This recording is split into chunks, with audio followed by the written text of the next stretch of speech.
మహబూబ్ నగర్లో ప్రజాపాలన కార్యక్రమానికి విశేష స్పందన లభిస్తోంది. దరఖాస్తులను ఇవ్వడానికి ప్రజాపాలనకు ప్రజలు అధిక సంఖ్యలో వస్తున్నారు.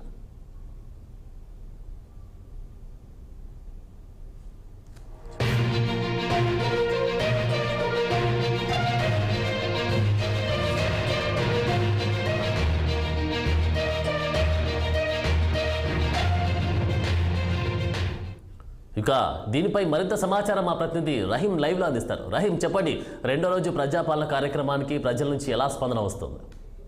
తెలంగాణ రాష్ట్రంలో కాంగ్రెస్ ప్రభుత్వం అధికారంలోకి వచ్చినాక ఏదైతే కాంగ్రెస్ ప్రభుత్వం 6 గ్యారెంటీల కోసం ఏదైతే ప్రజాపాలన అనే కార్యక్రమాన్ని తెలంగాణ రాష్ట్రంలో కాంగ్రెస్ ప్రభుత్వం అధికారంలోకి తీసుకుంది. అయితే మనం ముఖ్యంగా చూసినట్టయితే రెండో రోజు ప్రజాపాలన అనే కార్యక్రమంలో చాలా దరఖాస్తులు అయితే మనకు వస్తున్నాయి అని మనం ఇప్పుడు మహబూబ్ నగర్ జిల్లా ఉమ్మడి మహబూబ్ నగర్ జిల్లా గద్వాల నియోజకవర్గంలో నడిగడ్డ ప్రాంతంలో మనం ఇప్పుడు ఉన్నాము. మనతో ఇప్పుడు ప్రజాపాలన కార్యక్రమంలో దరఖాస్తులు తీసుకున్న ఆఫీసర్లు ఉన్నారు. మనం నేరుగా ఏదైతే ప్రజలు ఏదైతే ఉన్నారో డైరెక్ట్ నేరుగా ఎమ్మెల్యేలు కావచ్చు, మంత్రులు కావచ్చు, అధికారులు కావచ్చు, నేరుగా వారికే ఈ యొక్క అభయాస్త్రం కావచ్చు, పింఛని కావచ్చు, అలాగే కొత్త రేషన్ కార్డులు కావచ్చు, ఇది దీనికోసం డైరెక్ట్ గా అధికారులని ఇస్తున్నది మనం చూస్తున్నాం ఈ యొక్క దాంట్లో.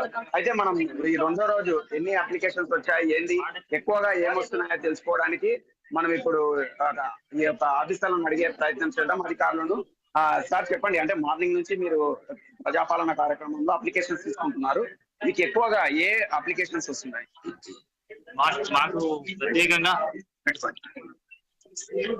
మాకు ప్రత్యేకంగా ప్రజాపాలనలో మహాలక్ష్మి పథకం కింద వస్తున్నాయి, గృహజ్యోతి పథకం కింద, ఇందిరమ్మ ఇండ్లు, చేయుత పథకం కింద పెన్షన్ల కోసం వస్తుంది. మన దగ్గర ఈ 4 కేటగిరీల్లో మాత్రమే వస్తున్నాయి. రైతు భరోసా తక్కువ వస్తుంది. రేషన్ కార్డు, కొత్త రేషన్ కార్డు కోసం చాలా మంది, అంటే మనం కొన్ని సంవత్సరాల నుంచి అయితే చూస్తున్నాము, రేషన్ కార్డ్స్ చాలా మందికి లేదు. అంటే కొత్తగా కావచ్చు ఇలాంటి పిల్లలు వీళ్ళకు రేషన్ కార్డు లేని పరిస్థితి అయితే మనం రేషన్ కార్డుల కోసం కొత్త అప్లికేషన్ కోసం చాలా మంది వస్తున్నారు. ఎంతవరకు ఈ కొత్త రేషన్ కార్డులు ఇప్పటి వరకు ఇవ్వలేదని చాలా మంది వస్తున్నారు. వాళ్ళ దరఖాస్తు కూడా తీసుకోవడం లేదు. అయితే ఇది ఆనంద్, మొత్తానికైతే కొత్త రేషన్ కార్డు కోసం అయితే ఎక్కువగా ఈ యొక్క ప్రజాపాలనలో వస్తున్నాయి. మనతో కొంతమంది ప్రజాపాలన ఇచ్చిన ప్రజలు కూడా మనతో ఉన్నారు, వారిని కూడా అడిగి ప్రయత్నం చేద్దాం. పెద్ద మనిషి చెప్పండి, అసలు అంటే మీరు దేనికోసం ఈ ప్రజాపాలన కోసం వచ్చారు? ఇంటి గృహ లోన్ కోసం అంటే ఇచ్చారా? అంటే ఈ రోజు రెండో రోజు కదా, నిన్న స్టార్ట్ అయింది కదా, ఇవ్వలేదా? మరీ ఇవ్వలేదు సార్, ఈ రోజు.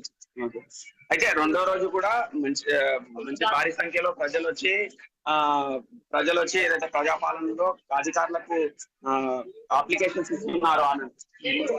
రహీం, మరి ఎన్ని రోజులైతే గతంలో చూసాం మీ సేవ చుట్టూ పడిగాపులు కాస్తూ తిరిగినటువంటి సందర్భాలు చూస్తున్నాం. సో మరి ఈ గవర్నమెంట్ వచ్చాక ప్రజల వద్దకే పాలన అనేటువంటి నిబంధనతో ఈ యొక్క ప్రజా కార్యక్రమం అయితే నిర్వహించారు. సో మరి దీనికి సంబంధించి ప్రజల వద్దకే చేరువలో వచ్చినటువంటి ఈ సందర్భంలో ఈ క్వశ్చన్ అయితే ప్రజలను అడిగే ప్రయత్నం అయితే చేయండి.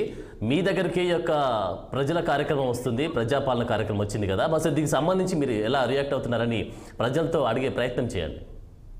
ప్రజలైతే ప్రజాపాలన అని ఏదైతే ప్రజల దగ్గరికి అధికారులు తీసుకొని అధికారులు మీ దగ్గర అప్లికేషన్స్ తీసుకుంటున్నారు. అంటే మీకు ఎలా అనిపిస్తుంది? అంటే గతంలో మనం చూసినట్లయితే చాలా మంది, అంటే మనం ఆఫీసుల చుట్టూ తిరగాలి, ఎంఆర్ఓ ఆఫీస్ కావచ్చు, కలెక్టర్ ఆఫీస్ చుట్టూ ఇట్లా తిరిగేది ఉంటుంది. అంటే ఇప్పుడు ప్రజాపాలన కాంగ్రెస్ ప్రభుత్వం తెలంగాణ రాష్ట్రంలోకి వచ్చినాక కాంగ్రెస్ ప్రభుత్వం ఏదైతే ప్రజాపాలన అనే కార్యక్రమంతో ప్రజలు నేరుగా వెళ్ళి అధికారులకు ఇస్తున్నారు. ఎలా అనిపిస్తుంది మీకు?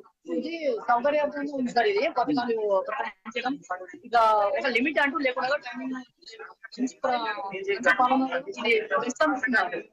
చాలా బెస్ట్ ఇంకోటి చేయడం రకరకాలుగా ఏమి లేని వాళ్ళతో ఆర్డర్ కొంత మంచి మీరు ఎందుకోసం వచ్చారు ఈ రోజు? అంటే అప్లికేషన్ ఏ అప్లికేషన్ ఈ రోజు మాకు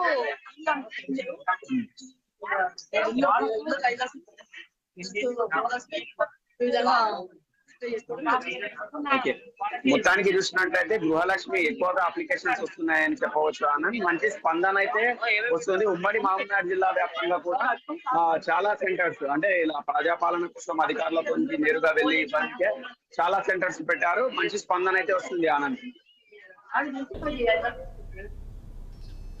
థ్యాంక్ యూ రహీం.